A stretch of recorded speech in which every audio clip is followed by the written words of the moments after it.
Next speaker is doctor Vinay Sahasrabuddhe जी। धन्यवाद अध्यक्ष जी।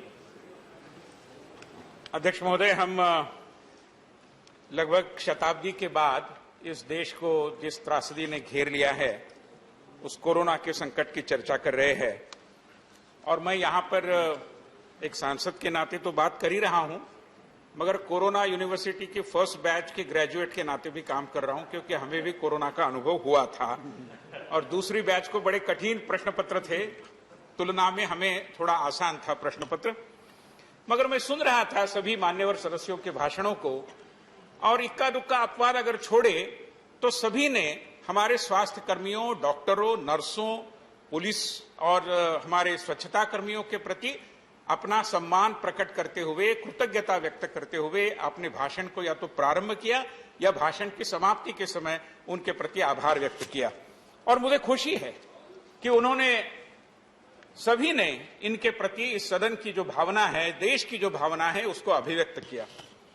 मगर मैं समझ नहीं पाता था कि इसी तरीके का एक सिंबॉलिज्म, इसी तरीके की एक प्रतीकात्मकता का एक स्वर आलापते हुए माननीय प्रधानमंत्री जी ने प्रथम चरण में, जब ये कोरोना की त्रासदी का पहला कहर हमने देखा था, तब थाली नाद या तालियां बजाते हुए या दीप जलाते हुए हमारे इन्हीं स्वास्थ्य कर्मियों के प्रति कृतज्ञता का इजहार करने का, उसको अभिव्यक्त करने का एक अपील लोगों को किया, और उस अपील की आलोचना कर रहे लोग और यहां पर अपनी कृतज्ञता की भावना व्यक्त कर रहे।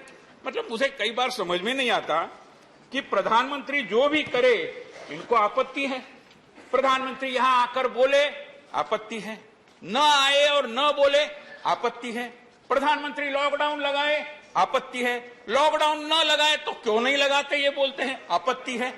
तो मैं मानता हूं कि अध्यक्ष महोदय कि कई बार ये जो कोरोना की वैक्सीन है उसकी चर्चा हम करते हैं, करनी भी चाहिए, मैं भी बोलूंगा, मगर ये जो आइडियोलॉजिकल जॉन्डिस हुआ है इसके प्रति वैक्सीन कब आएगी मुझे समझ में नहीं आता।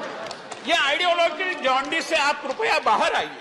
और मैं माननीय श्री शरद पवार जी यहां पर उपस्थित है, मैं धन्यवाद देना चाहूंगा कि जब प्रधानमंत्री ने ताली और थाली बजाते हुए कृतज्ञता का अपील किया था, तब पवार साहब और उनकी बेटी ने अपने घर के अहाते में आकर तालियां थालियां बजाई थी। आज पवार साहब यहां पर ससम्मान बैठे हैं, आगे में हमारे खड़गे साहब है, पीछे संजय राउत थे, अभी संजय राउत नहीं है, पता नहीं वो कब जाएंगे, मगर जो भी है, तो इनके बीच में रहते हुए भी पवार साहब ने एक समझदारी और सूझबूझ का परिचय दिया और प्रधानमंत्री के अपील को माना। मैं धन्यवाद देना चाहूंगा, क्योंकि जनता ने माना, पूरे देश ने माना, हर किसी नागरिक ने माना, हर भारतीय ने माना कि हमने इस कृतज्ञता को अभिव्यक्त करना चाहिए।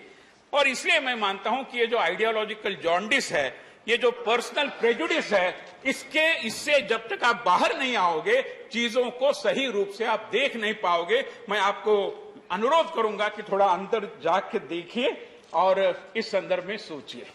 आदरणीय श्री राम गोपाल यादव जी का भाषण में बड़े उत्सुकता से सुन रहा था।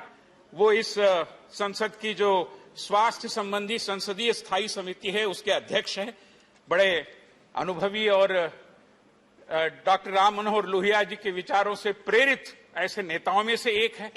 मगर कई बार लगता है कि प्रोफेसर राम गोपाल यादव साहब जो हमें बताते हैं वो थोड़ा अपने दल के नेताओं को भी बताए।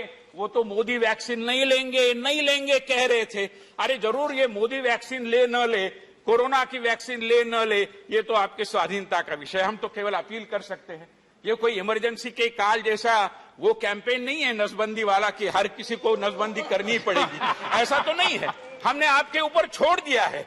मगर कृपया इस पर्सनल प्रेजुडिस और ये जो आइडियोलॉजिकल जॉन्डिस है इसके प्रति आप, मैं मानता हूं कि थोड़ा दलगत राजनीति से ऊपर उठकर इस त्रासदी के बारे में सोचे, विश्लेषण करे और जो प्रधानमंत्री एक देश नायक के रूप में कह रहे हैं उसका स्वीकार करे, अनुरोध करे। आदरणीय अध्यक्ष जी, मैं ये कहना चाहता हूं कि बहुत सारी चर्चा यहां हुई, आंकड़ों का भी विषय आया और कई लोगों के भाषण में सुनता हूं सामने वाले, तब तो लगता है कि शेक्सपियर ने जो कहा था कि ये विश्व एक रंगभूमि है, उन्होंने बहुत ही गंभीरता से लिया है। इतने नाटकीय भाषण करते रहते लोग, बिंदु कम होते हैं, नाटक ज्यादा होता है। मगर जो भी है आदत के मजबूर हैं। मगर मैं केवल एक बिंदु ज्यादा आग्रह से सदन के सामने रखना चाहता हूं कि पूरे जनतांत्रिक तरीके से हमने इस त्रासदी का सामना किया है। मान्यवर, मैं बताने की जरूरत नहीं है कि फिलीपींस जैसा देश है या इजिप्ट जैसा देश है, देशों के नाम मैं नहीं लेता, कई देश हमारे मित्र देश भी है, मगर वहां पर जनतंत्र को एक दृष्टि से निकाल बाहर कर दिया गया इस नाम से कि हम इस त्रासदी का सामना कर रहे हैं। समाचार पत्रों पर कहीं पाबंदियां लाई गई, सोशल मीडिया पर नियंत्रण लाए गए, विपक्ष के लोगों को जेलों में बंद कर दिया गया। हमारे देश में जनतंत्र भी चलता रहा और इस त्रासदी के विरुद्ध में हमारा युद्ध भी चलता रहा। सदन रुका नहीं। अभी झा साहब बोल रहे थे कि मई महीने में त्रासदी का कहर हमने देखा, पार्लियामेंट चल नहीं रही थी। वो चलने का समय नहीं है मान्यवर, पार्लियामेंट चलने का एक समय है। मई महीने में पुराने जमाने में चलती थी, अभी हम अप्रैल के पहले ही बजट को पास करके आगे बढ़ जाते हैं। हम समय पर काम करने वाले लोग हैं, ध्यान में रखिए। जनतंत्र में पार्लियामेंट को जब चलना चाहिए चली है। पार्लियामेंट के किसी सत्र की हमने छुट्टी नहीं की, पार्लियामेंट को हमने चलाया है। हमारे सारे जो बाकी राज्य है उसमें से भी जहां जहां हमारे लोग सत्ता में हैं उन्होंने सदनों को चला के रखा है। जनतंत्र को बरकरार रखते हुए हमने इस त्रासदी का सामना किया है, हमने ये चलने दिया है, जिसको मैं मानता हूं कि सदन में ध्यान में रखना चाहिए।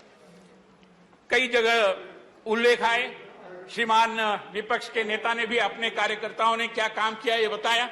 अगर मैं ये काम करने लगूं तो घंटा लगेगा कि भारतीय जनता पार्टी ने कैसे और सेवा ही संगठन के नाम से दूर दूर दराज क्षेत्रों में जाकर भी जनता की सेवा की, मरीजों के लिए दवाइयां पहुंचाई, मरीजों के लिए आवश्यक सामान जुटाए, जहां पर हमारे जो माइग्रेंट लेबरर्स थे उनके लिए भी सहयोग किया। और यह हमारा दायित्व मानते हैं, इसमें कोई गर्व करने की बात नहीं है, यह हमारा दायित्व है। मैं उसके ऊपर बहुत ज्यादा विस्तार से यहां बोलना नहीं चाहता क्योंकि उसको अलग अर्थ से लिया जाएगा, मगर मैं बताना चाहता हूं कि ये सेवा भी आखिरकार हमारी जनतांत्रिक सोच के केंद्र बिंदु में है। और मैं इसलिए बताना चाहता हूं कि जनतंत्र हमारी रेस्पिरेटरी सिस्टम जैसा है इस देश की। और सुशासन और विकास के प्रति माननीय प्रधानमंत्री जी के नेतृत्व में इस देश की प्रतिबद्धता हमारी इम्यून सिस्टम है। और जब सदन चलता है, जब चर्चा होती है, जब जनतांत्रिक संस्थाओं का निर्बंध रूप से काम करना और चलता रहता है, तब मानता हूं कि ये एक इस सिस्टम के लिए वैक्सीनेशन होता है, जिसका भी हम स्वीकार करते हैं। और हर कोई नागरिक हम मानते हैं कि कोरोना के खिलाफ की इस लड़ाई में हमारा वॉरियर है और उस पर कंधे से कंधा मिलाकर देश के नायक और हम सब कोरोना की त्रासदी का सामना कर रहे हैं। माननीय, मैं चंद मिनटों में समाप्त करूंगा, मगर कुछ बातों को कहना बहुत जरूरी है और आप भी ये सुनकर बताएंगे कि आपने कहा अच्छा किया और समय लिया, तो कोई आपत्ति नहीं। क्योंकि समय की सीमा है, इसे हमें कंक्लूड करना है 5 बजे तक। इतना ही कह रहा हूं कि एक और हम प्रधानमंत्री रिलीफ फंड के द्वारा बहुत सारी सामग्री पहुंचा रहे थे। और ये प्रधानमंत्री रिलीफ फंड क्या है? ये पूरे तरीके से जनतांत्रिक तरीके से संचालित फंड है। किसी परिवार का इसके ऊपर नियंत्रण नहीं है। पद पर रहे न रहे परिवार के लोग जिस फंड का नियंत्रण करते थे वो अब इतिहास की बात हो गई। अब ये नहीं चलेगा। अब जनतांत्रिक तरीके से हम फंडों का नियंत्रण कर रहे हैं। और हमने एक प्रदेश में, नाम नहीं लेना चाहता, दलगत राजनीति की बुआ आएगी, मुझे करना भी नहीं चाहता, मगर हमने ऑक्सीजन के लिए 201 करोड़ रुपया दिया, उसमें से कुछ खर्चा भी नहीं हुआ।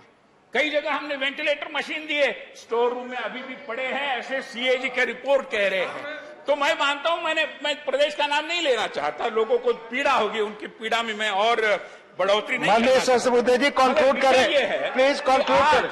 वैक्सीनेशन की चर्चा हो रही है, तब मैं आपको ये कहना चाहता हूं, सदन के माध्यम से पूरे देश को बताना चाहता हूं, प्लीज कंक्लूड। संख्या के आधार पर, रोगी संख्या के आधार पर और कितने वैक्सीन का आप तत्परता से उपयोग कर रहे हैं, इसके बारे में प्रदेशों की एफिशिएंसी के आधार पर हम ये काम कर रहे हैं। और वैक्सीनेशन का 100% जो लक्ष्य हमने रखा है उसको हम पूरा करेंगे। विकेंद्रीकरण और फेडरलिज्म ये हमारे मार्गदर्शक रहे हैं। धन्यवाद। मिलाकर मैं गीता के अध्याय से समापन करूंगा। और गीता के अध्याय में जैसे कहा है कि धन्यवाद करणम च पृथक विदम विविधश्च पृथक चेष्टा दैव चैवात्र पंचम। धन्यवाद। अंतिम बात है, एक जमाना था कि डेस्टिनी और डायनेस्टी में ही। धन्यवाद माननीय सहस्त्रबुद्धे जी, मैं दूसरे स्पीकर को बुलाऊंगा। बन गई। मैं मानता हूं कि देश अब अपने पुरुषार्थ का परिचय देते हुए कोरोना की त्रासदी का एकजुट होकर मुकाबला कर रहा है। आइए पूरे जनता जनार्दन का धन्यवाद। अभिवादन करे। धन्यवाद। अभिनंदन करे। Honourable Shri Vinay Vishwam ji, honourable Vinay Vishwam ji, please conclude. विकेंद्रीकरण Please और conclude. फेडरलिज्म ये हमारे मार्गदर्शक धन्यवाद। तत्व रहे हैं। धन्यवाद। कुल मिलाकर मैं गीता के धन्यवाद। अध्याय से समापन करूंगा। धन्यवाद। और गीता के अध्याय में जैसे कहा है कि अधिष्ठान धन्यवाद। तथा धन्यवाद। कर्ता, करणम च पृथक विदम विविधश्च पृथक चेष्टा दैव चैवात्र पंचम। धन्यवाद। धन्यवाद। अंतिम बात है, धन्यवाद। एक जमाना था कि डेस्टिनी और डायनेस्टी में ही विश्वास धन्यवाद करने माननीय वाले सहस्त्र लोग बुद्धे थे। जी, मैं दूसरे अभी स्पीकर को इतिहास की बुलाऊंगा। बात बन गई।